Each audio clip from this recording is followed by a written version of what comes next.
کو ٹیڑھی راہ پر چلنے والوں کو زبردستی سیدھی راہ پر نہیں چلاتا، کیونکہ اس سے آزمائش کا مقصد فوت ہو جاتا ہے، جیسا کہ فرمایا کہ من یشاقق الرسول من بعد ما تبین له الهدى ویتبع غیر سبیل المؤمنین نولہ ما تولی ونصلہ جہنم۔ سورۃ النساء کی 115 نمبر آیت، ہم اسے اس طرف پھیر دیں گے جس طرف وہ پھرے گا۔ واللہ لا یہدی القوم الفاسقین۔ جہاد سے انکار کی وجہ سے سورۃ المائدہ میں جو تذکرہ ہے کہ اللہ تعالیٰ نے وہاں پر بھی انہیں قوم الفاسقین کہا ہے۔ رسول اکرم صلی اللہ علیہ وآلہ وسلم کو کفار کے علاوہ ایمان کا دعویٰ کرنے والے منافقین سے بھی اذیت پہنچی۔ زبانی اذیت کے علاوہ جہاد کے مواقع پر انہوں نے کئی دفعہ غداری کی۔ جنگ احد کے موقع پر عبداللہ بن ابی 300 آدمیوں کو جو لشکر کا تقریباً تیسرا حصہ تھے عین میدان جنگ سے نکال کر لے گیا۔ جنگ خندق میں انہوں نے کفار سے مل کر سازشوں میں مسلمانوں کی حوصلہ شکنی میں کوئی کمی نہیں کی۔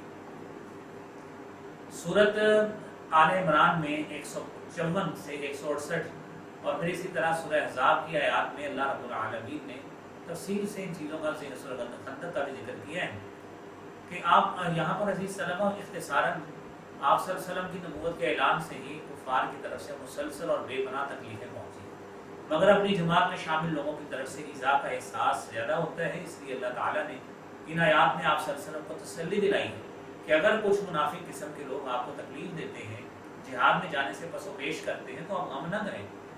آپ کے ساتھ تو پھر بھی جہاد کرنے والوں، جان مال قربان کرنے والوں کی عظیم جماعت ایک بڑی موجود ہے۔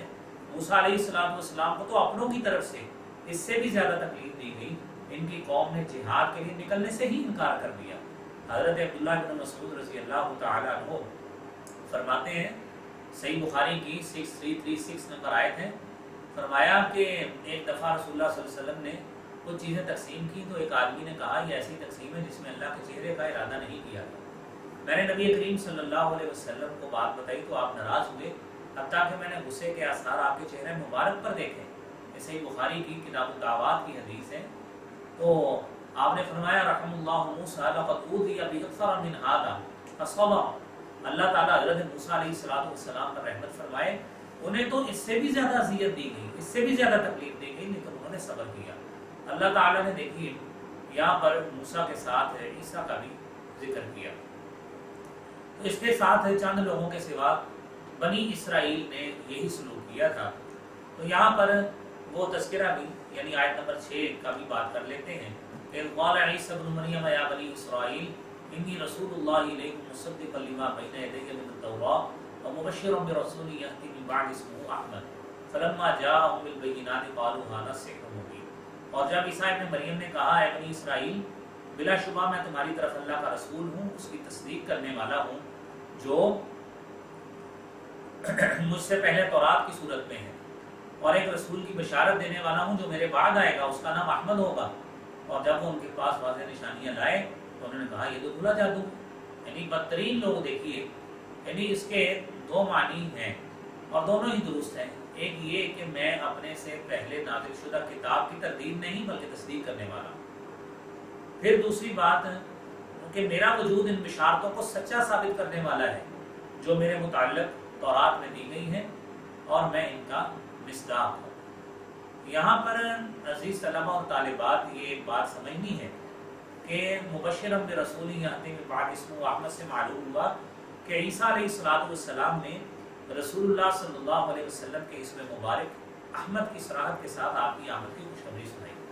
حضرت جبیر بن مطعم رضی اللہ تعالی عنہ فرماتے ہیں میں نے رسول اللہ صلی اللہ علیہ وسلم سے یہ سنا، صحیح بخاری کتاب التفسیر باب قول اللہ یأتی من بعد اسمہ احمد 4896 نمبر حدیث ہے۔ فرمایا میرے کئی نام ہیں، ان لی اسماء انا محمد انا احمد انا الماحی الذی یمحو اللہ بی الکفر وانا الحاشر الذی یحشر الناس علی قدمی وانا العاقب۔ فرمایا میرے کئی نام ہیں، میں محمد بھی ہوں، میں احمد بھی ہوں، میں ماہی ہوں یعنی میں میرے ساتھ اللہ کفر کو مٹا دے گا، میں حاشر ہوں کہ لوگ میرے پیچھے جمع کیے جائیں گے، اور میں عاقب ہوں۔ احمد اس میں تفضیل ہے، اور اس میں فاعل کے معنی میں ہو تو مطلب ہوگا بہت زیادہ حمد کرنے والا۔ حقیقت یہ ہے کہ آپ صلی اللہ علیہ وسلم اللہ کی بہت زیادہ حمد کرنے والے تھے، اور آپ کی امت کے لوگ حمادون بہت زیادہ حمد کرنے والے تھے۔ اگر اس میں مفعول کے معنی میں ہو تو معنی ہے کہ جس کی بہت زیادہ تعریف کی گئی ہو۔ اس صورت میں اس میں مبارک محمد کا ہم معنی آیا ہے، تو اس میں قرآن مجید میں تفصیل جو ملتی ہے اس میں مفعول آنے کی بھی ملتی ہے۔ الم تر الی الذین اوتوا نصیبا من الکتاب یؤمنون بالجبت والطاغوت، سورہ نساء کی 51 نمبر آیت کہ کیا آپ نے ان لوگوں کو نہیں دیکھا انہیں کتاب کا ایک حصہ دیا گیا اور وہ بتوں اور باطل معبود پر ایمان لاتے ہیں، اور جن لوگوں نے کفر کیا کہ ان کے متعلق کہتے ہیں کہ یہ ان سے زیادہ راستے پر ایمان لانے والے، زیادہ سیدھے راستے پر ہیں جو ایمان لائے ہیں۔ اس آیت میں عہدہ اسم فاعل کے معنی میں ہے۔ یہاں عیسیٰ علیہ السلام کی اس بشارت میں دو چیزیں خاص طور پر قابل توجہ ہیں۔ ایک رسول اللہ صلی اللہ علیہ وسلم کی آمد کے زمانے کی تعیین کہ وہ مسیح علیہ السلام کے بعد آئے گا۔ دوسرا اس میں مبارک احمد کی صراحت تاکہ آپ کے متعلق کوئی ابہام یا پوشیدگی نہ رہے۔ جہاں تک نام کا تعلق ہے تو قرآن مجید میں اس کے بیان کے مطابق یہ بات یقینی ہے کہ انجیل میں یہ نام موجود تھا۔ اس کی بڑی دلیل یہ ہے کہ اگر قرآن کا یہ بیان غلط ہوتا تو نزول قرآن کے زمانہ کے نصرانی ضرور اس کی تردید کرتے، اور موجودہ انجیلوں میں اس کا مذکور نہ ہونا اس کی نفی کی دلیل نہیں بن سکتا، کیونکہ اس وقت انجیل دنیا میں موجود ہی نہیں، اور ہمارے سامنے جو انجیلیں عربی، انگریزی یا اردو میں ہیں یہ سب ترجمہ در ترجمہ ہیں، اور ان ترجموں کے باقی اختلاف اس قدر زیادہ ہے جتنا خود ان کتابوں میں ہے۔ اب دیکھیے کہ ترجمہ کرنے والے حضرات ہر لفظ کا ترجمہ کرتے جاتے ہیں، خواہ کسی کا نام ہو، حالانکہ نام میں تبدیلی یا اس کے ترجمہ نہیں کیا جاتا۔ پھر جب کتمان حق اور تحریف کی عادت بھی ہو تو بات کہاں سے کہاں جا پہنچے گی۔ اس کے باوجود زمانے کی تعیین کے ساتھ رسول اللہ صلی اللہ علیہ وسلم کے اوصاف کے ساتھ انجیل میں یہ بشارت کئی جگہ موجود ہے جو آپ کے سوا کسی اور پر منطبق نہیں ہوتی۔ یہاں انجیل یوحنا سے میں ایک دو حوالے نقل کرتا ہوں۔ عزیز طلبہ، یوحنا کے باب نمبر 14 اور پھر اسی طرح آگے 16-17 نمبر کہ مطلب کیا لکھا ہے کہ مسیح نے فرمایا اور میں باپ سے درخواست کروں گا کہ وہ تمہارا دوسرا مددگار بخشے گا کہ ابد تک تمہارے ساتھ رہے گا، یعنی سچائی کی روح۔ لیکن مددگار یعنی روح القدس جسے باپ میرے نام سے بھیجے گا وہی تمہیں سب باتیں سکھائے گا اور جو کچھ میں نے تم سے کہا وہ تمہیں سب یاد دلائے گا۔ اور پھر اسی طرح یوحنا کے باب نمبر 14 فقرہ نمبر 26 میں باپ نے فرمایا اس کے بعد میں نے تم سے بہت سی باتیں نہ کروں گا کیونکہ دنیا کا سردار آتا ہے، دنیا کا یعنی اور مجھ میں اس کا کچھ نہیں۔ کئی ایسی یعنی یہ باتیں ہیں۔ تو بات یہ ہے کہ یہ حوالے یوحنا کی انجیل سے جو آپ کے سامنے پیش کیے۔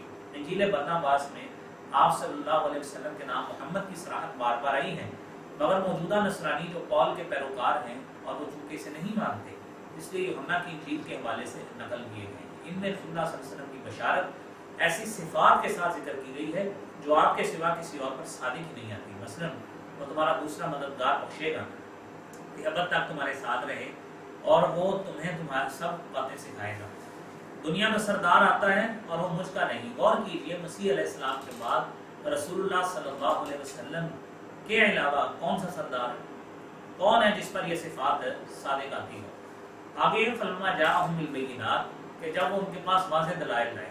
بعد نے فرمایا اس سے مراد مسیح علیہ السلام ہے کیونکہ آیت کے شروع میں ان کے خطاب کا ذکر ہے، مگر راجع بات یہی ہے کہ اس سے مراد اللہ کے رسول صلی اللہ علیہ وسلم ہے۔ پھر جب وہ احمد جس کی بشارت عیسیٰ نے دی تھی واضح نشانیاں لے کر ان کے پاس آئے تو انہوں نے اس سے پہچاننے کے باوجود کھلا جادو دیکھ کر ٹھکرا دیا۔ اور اس شخص اور پھر یعنی بات دیکھیے قرآن میں آتا ہے فلما جاءہم ما عرفوا کفروا بہ فلعنۃ اللہ علی الکافرین، البقرہ کی 89 نمبر آیت۔